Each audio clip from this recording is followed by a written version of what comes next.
મિત્રો, નિર્જળા એકાદશીના દિવસે આ 5 વસ્તુઓનું દાન જરૂર કરજો। મિત્રો, હિન્દુ ધર્મમાં નિર્જળા એકાદશીને ખૂબ જ મહત્વપૂર્ણ માનવામાં આવે છે। બધી એકાદશીમાંથી નિર્જળા એકાદશીનું વ્રત અત્યંત કઠોર માનવામાં આવે છે, કારણ કે આ દિવસે અન્ન અને જળ ગ્રહણ કરવામાં આવતું નથી। જેઠ માસના શુક્લ પક્ષની એકાદશીને નિર્જળા એકાદશી તરીકે ઓળખવામાં આવે છે, પરંતુ એવું માનવામાં આવે છે કે બધી એકાદશી તિથિઓમાં નિર્જળા એકાદશી શ્રેષ્ઠ છે। આ દિવસે વ્રત કરવાથી 24 એકાદશીના વ્રતનું ફળ મળે છે। આ દિવસે પાણી પીવું પણ નિષેધ માનવામાં આવે છે, પરંતુ આ દિવસે તરસ્યાને પાણી પીવડાવવું એ પરમદાન માનવામાં આવે છે। કેટલીક એવી વસ્તુઓ છે જેનું આ દિવસે દાન કરવાથી વ્રતનું બમણું ફળ મળે છે। નિર્જળા એકાદશીના દિવસે કઈ વસ્તુઓનું દાન કરવું શુભ રહે છે? તો ચાલો જાણીએ મિત્રો। આજની વિડિયો ખૂબ જ મહત્વપૂર્ણ છે, માટે આજની વિડિયોને અંત સુધી જરૂર જુઓ અને વિડિયોને લાઈક કરી વધુમાં વધુ શેર જરૂર કરી દેજો। અને જો તમે પણ ઈચ્છો છો કે ભગવાન વિષ્ણુ અને માતા લક્ષ્મીના આશીર્વાદ સદાય તમારા પરિવાર પર બન્યા રહે, તો કોમેન્ટ બોક્સમાં સાચી શ્રદ્ધાથી જય શ્રી કૃષ્ણ, જય માં લક્ષ્મીજી જરૂર લખી દેજો। મિત્રો, આ માહિતીનો સંપૂર્ણ લાભ લેવા માટે વિડિયો અંત સુધી જોવો જરૂરી છે। જો તમે વિડિયો વચ્ચે છોડી દો તો તેનો કોઈ લાભ નહીં મળે। આ સંપૂર્ણ માહિતી તમારા માટે ખૂબ ઉપયોગી સાબિત થઈ શકે છે। ધાર્મિક માન્યતાઓ અનુસાર નિર્જળા એકાદશીના દિવસે ફળોનું દાન કરવું જોઈએ। આ ખૂબ શુભ માનવામાં આવે છે અને તેની અસરથી વ્યક્તિના બધા અટકેલા કામ થવા લાગે છે। જેઠ માસમાં તીવ્ર ગરમી પડવાને કારણે શરીરમાં પાણીની કમી થવી સ્વાભાવિક છે। આવામાં આ માસમાં આમ અને તરબૂચનું દાન કરવું પરમ પુણ્યદાયી છે। જો તમે આ દાન નિર્જળા એકાદશીના દિવસે કરો છો તો તેનો ખૂબ ફાયદો થાય છે। આ દિવસે પંખો દાન કરવો પણ શુભ માનવામાં આવે છે। એવું કહેવાય છે કે આ દિવસે વ્રતી નિર્જળા વ્રત રાખીને કોઈને પાણી પીવાનો ઘડો દાન કરે તો શુભ ફળોની પ્રાપ્તિ થાય છે। નિર્જળા એકાદશીનું વ્રત પાણીના મહત્વને દર્શાવનારું છે। આ વ્રત જેઠ માસમાં પડવાને કારણે શીતળતા પ્રદાન કરનારી વસ્તુઓનું દાન કરવું સૌથી શુભ માનવામાં આવે છે। માન્યતા છે કે આ મહિનામાં તીવ્ર ગરમી પડે છે અને સૂર્ય પોતાની પૂર્ણ ગરમી પર હોય છે। તેથી નિર્જળા એકાદશી પર ગરમીથી રાહત આપનારી વસ્તુઓનું દાન કરવું સૌથી શુભ માનવામાં આવે છે। નિર્જળા એકાદશીનું વ્રત જેઠ માસમાં રાખવામાં આવે છે, જે તીવ્ર ગરમી માટે જાણીતો છે। આવામાં પંખો, તરબૂચ, ગોળ, બિસ્તર અને છત્રીનું દાન કરી શકાય છે।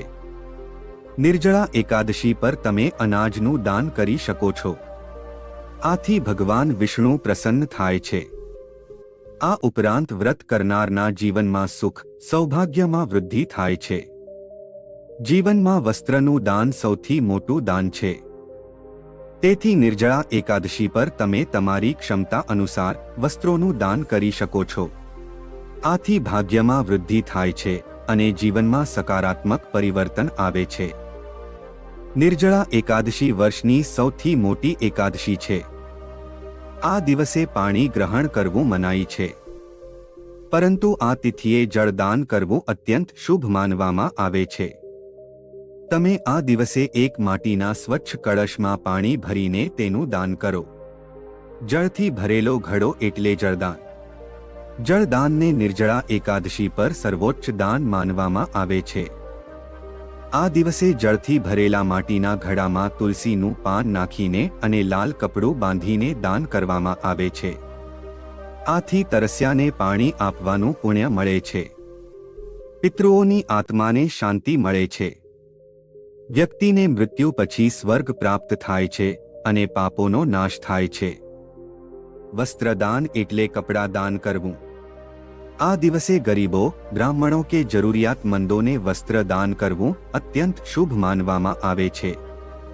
ખાસ કરીને સફેદ વસ્ત્રો કે ઉનાળાના હળવા સુતરાઉ કપડાં આપવું સારું રહે છે। આ દિવસે વસ્ત્ર દાન કરવાથી જીવનમાં સુખ સમૃદ્ધિ વધે છે અને કષ્ટોથી મુક્તિ મળે છે. છત્રી, ચંપલ અને પંખાનું દાન.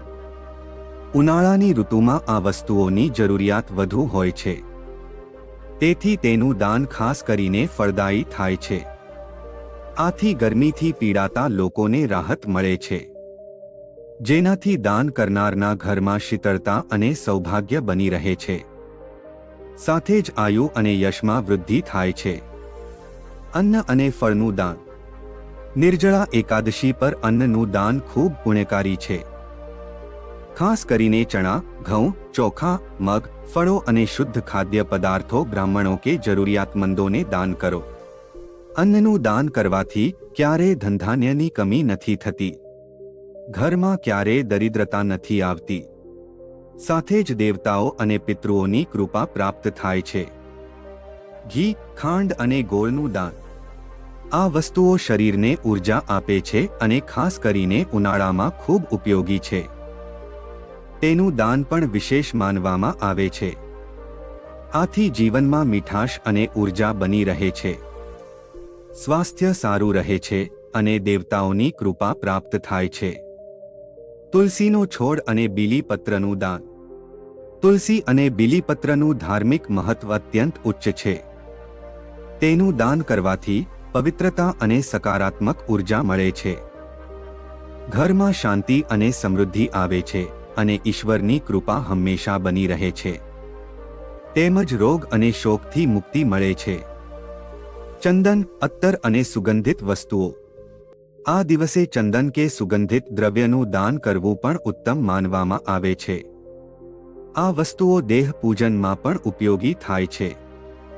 આનું દાન કરવાથી મન શાંત અને પ્રસન્ન રહે છે, પવિત્રતાની અનુભૂતિ થાય છે. સાથે જ માનસિક તણાવથી મુક્તિ મળે છે. પૂજા સામગ્રીનું દાન. નિર્જળા એકાદશીના દિવસે કપૂર, અગરબત્તી, દીપક, રોલી, હળદર, કુમકુમ વગેરે પૂજા સામગ્રી પણ દાન કરવામાં આવે છે. ખાસ કરીને એવા લોકોને જેમને આ ઉપલબ્ધ નથી. આથી ધર્મ અને ભક્તિની ભાવના વધે છે અને ભગવાન વિષ્ણુ પ્રસન્ન થાય છે. તેમજ આગલા જન્મમાં ધર્માત્મા જીવન પ્રાપ્ત થાય છે. પુસ્તકો અને ધાર્મિક ગ્રંથો. શ્રીમદ ભાગવત ગીતા, વિષ્ણુ સહસ્ત્રનામ, રામચરિત માનસ વગેરે ગ્રંથોનું દાન પણ ઉત્તમ છે. આનું દાન કરવાથી જ્ઞાન અને વિવેકની વૃદ્ધિ થાય છે. ઘરમાં આધ્યાત્મિક વાતાવરણ બને છે. શિક્ષણ અને વિદ્યામાં સફળતા મળે છે. શીતળ પેડ, શરબત, બિલનું રસ. નિર્જળા એકાદશી પર શીતળ પેડનું દાન અત્યંત શુભ છે. આ દાન લોકોને ગરમીથી રાહત આપે છે, શરીરને ઠંડક અને પોષણ બંને પ્રદાન કરે છે. રસ્તાની બાજુએ કે મંદિરોની નજીક પેડ, જળ સેવા કેન્દ્ર લગાવો અને બીલીનું રસ, ગુલાબ શરબત વગેરે વહેંચો. દાનપાત્ર અને તામ્રપાત્ર. ધાર્મિક દૃષ્ટિકોણથી તાંબાનું પાત્ર દાન કરવું અત્યંત પુણ્યકારી હોય છે. આ આયુર્વેદિક રીતે પણ લાભદાયી છે. તેનું જળ સ્વાસ્થ્યવર્ધક છે. તાંબા કે પિત્તળના પાત્રમાં જળ ભરીને તુલસીનું પાન નાખીને દાન કરવાથી ભગવાન શ્રી હરિની કૃપા પ્રાપ્ત થાય છે. ગાયનો ચારો અને ગૌસેવા. ગૌસેવાનું વિશેષ મહત્વ દર્શાવવામાં આવ્યું છે. નિર્જળા એકાદશી પર ગૌસેવા કરવી સૌભાગ્યશાળી માનવામાં આવે છે. ગૌ માતાને અન્ન આપવાથી સમસ્ત દેવતાઓને તૃપ્તિ થાય છે. જીવનમાં સુખ, શાંતિ અને સમૃદ્ધિ આવે છે. લીલો ચારો, ગોળ, ચોકર કે ગાય માટે લાડુ બનાવીને ગૌશાળામાં દાન કરો. દાન કરતી વખતે ધ્યાન રાખવાની બાબતો. નંબર 1, દાન સાચા મન અને નિઃસ્વાર્થ ભાવથી કરો. નંબર 2, યોગ્ય વ્યક્તિને જ દાન કરો, જેમ કે બ્રાહ્મણ, સાધુ, સંત, જરૂરિયાતમંદ, વિધવા, અનાથ કે વૃદ્ધ. નંબર 3, અપવિત્ર કે ઉપયોગમાં ન આવે તેવી વસ્તુઓ દાન ન કરો. આવું કરવાથી પુણ્ય નહીં, દોષ લાગે છે. નંબર 4, દાનનો સર્વોત્તમ સમય સૂર્યોદયથી બપોર સુધીનો છે. દાન આપતા પહેલા ભગવાન વિષ્ણુની પૂજા જરૂર કરો અને દાનકર્તાનું નામ, ગોત્ર વગેરે બોલીને આપો અને દાન પ્રાપ્ત કરનાર વ્યક્તિની સ્થિતિ જુઓ. ત્યારબાદ જરૂરિયાતમંદોને પ્રાથમિકતા આપો. દાનની સાથે અપમાન કે અહંકાર ન હોવો જોઈએ. દાન આપતા પહેલા વસ્તુની શુદ્ધતા અને ઉપયોગિતા પર ધ્યાન આપો. શક્ય હોય તો સ્વયં જઈને દાન આપો અને આશીર્વાદ પ્રાપ્ત કરો. હવે ચાલો જાણીએ નિર્જળા એકાદશી પર દાનના લાભો.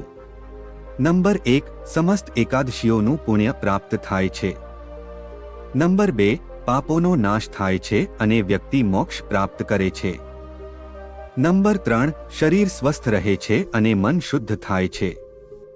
નંબર 4, જીવનમાં સુખ, સમૃદ્ધિ, ધન, વૈભવ અને યશ વધે છે. નંબર 5, મૃત્યુ પછી વૈકુંઠની પ્રાપ્તિ થાય છે. નંબર 6, વિષ્ણુ પુરાણ અને મહાભારતમાં ઉલ્લેખિત છે કે ભીમસેને શ્રી વ્યાસજીના કહેવાથી નિર્જળા એકાદશીનું વ્રત કર્યું હતું, કારણ કે તેમને આખા વર્ષની એકાદશીનું પાલન કઠિન લાગતું હતું. તેમણે ફક્ત નિર્જળા એકાદશીનું વ્રત કરીને બધી એકાદશીનું ફળ પ્રાપ્ત કર્યું હતું. તો મિત્રો, આશા છે કે આજની વિડિયો તમને જરૂરથી સારી લાગી હશે. આજની વિડિયો પસંદ આવી હોય તો વિડિયોને લાઈક કરી વધુમાં વધુ તમારા મિત્રો અને સગા સંબંધીઓ સાથે શેર જરૂરથી કરી દેજો. અને આગળ પણ આવી વિડિયો જોવા માટે અમારી ચેનલને સબસ્ક્રાઇબ જરૂરથી કરી દેજો. ફરીથી મળીશું એક નવી વિડિયો સાથે. જય શ્રી કૃષ્ણ. હર હર મહાદેવ. જય માં લક્ષ્મી.